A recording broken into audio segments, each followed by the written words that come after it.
ಆತ್ಮೀಯರೇ ನಮಸ್ಕಾರ. ನೀವು ನಿಮ್ಮ ಮಕ್ಕಳನ್ನ ಬುದ್ಧಿವಂತರು ಮಾಡೋದ್ರ ಜೊತೆಗೆ ಹೃದಯವಂತರನ್ನು ಮಾಡಿ. ಇವತ್ತು ಸಮಾಜಕ್ಕೆ ಬೇಕಾಗಿರೋದು ವಿದ್ಯಾವಂತರಾಗ ಬುದ್ಧಿವಂತರಾಗ ಬೇಕಾಗಿರೋದು ಹೃದಯವಂತರು. ಸಮಾಜಕ್ಕೆ ಬಿಡಿ ತಂದೆ ತಾಯಿಗೆ ಬೇಕಾಗಿರೋದನ್ನು ಹೃದಯವಂತ ಮಕ್ಕಳೇ. ಯಾಕೆ ಅಂದರೆ ಅವ್ರು ತುಂಬ ಚೆನ್ನಾಗಿ ನೀವು ಓದಿಸಿರ್ತೀರ.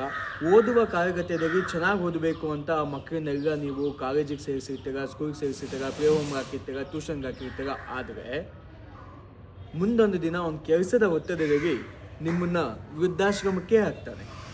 ಈ ಕಾರಣದಿಂದ ನೀವು ಕೊನೆಯ ಹಂತದಲ್ಲಿ, ಯಾವ ಹಂತದಲ್ಲಿ ನೀವು ನಿಮ್ಮ ಮಕ್ಕಳ ಪ್ರೀತಿಯನ್ನು ಬಯಸ್ತೀರೋ ಆ ಹಂತದಲ್ಲಿ ನಿಮಗೆ ಮಕ್ಕಳ ಪ್ರೀತಿ ಸಿಗಬೇಕು ಅನ್ನೋದಾದರೆ ನೀವು ನಿಮ್ಮ ಮಕ್ಕಳನ್ನು ನಿಮ್ಮೊಟ್ಟಿಗೆ ಇರಿಸ್ಕೊಂಡು ಅವರಿಗೆ ಒಳ್ಳೆಯ ಸಂಸ್ಕಾರವನ್ನು ಕಲ್ಪಿಸ್ಕೊಳ್ಬೇಕಾಗತ್ತೆ. ನೀವು ನಿಮ್ಮ ಮಕ್ಕಳಿಗೆ ಸಂಸ್ಕಾರ ಕೊಟ್ಟಿರಿದ್ರೆ ಕೇವಲ ವಿದ್ಯಾಭ್ಯಾಸವನ್ನೇ ಆಕರ್ಷಣೆ ಮಾಡ್ಕೊತಾ ಹೋದರೆ ಮುಂದೊಂದು ದಿನ ನೀವು ನಿಮ್ಮ ಬಯಸುವಂತಹ ಪ್ರೀತಿ, ನಿಮ್ಮ ಮಕ್ಕಳ ಪ್ರೀತಿ ಸಿಗದಂತೆ ಆಗುತ್ತೆ. ಬುದ್ಧಿ ಮಾಡುವ ಕೆಲಸಕ್ಕೆ ಹೃದಯ ನೋವು ತಿನ್ನಬೇಕಾಗತ್ತೆ. ಈ ಕಾರಣದಿಂದ ನೀವು ಈ ಕಾಲಘಟ್ಟದಲ್ಲಿ ಸಂಬಂಧ ಅಂದರೆ ಏನು, ಸಂಬಂಧಕ್ಕೆ ಯಾವ ಬೆಲೆಯನ್ನು ಕೊಡಬೇಕು ಅನ್ನೋದನ್ನು ಮಕ್ಕಳಿಗೆ ಕಲಿಸಿ.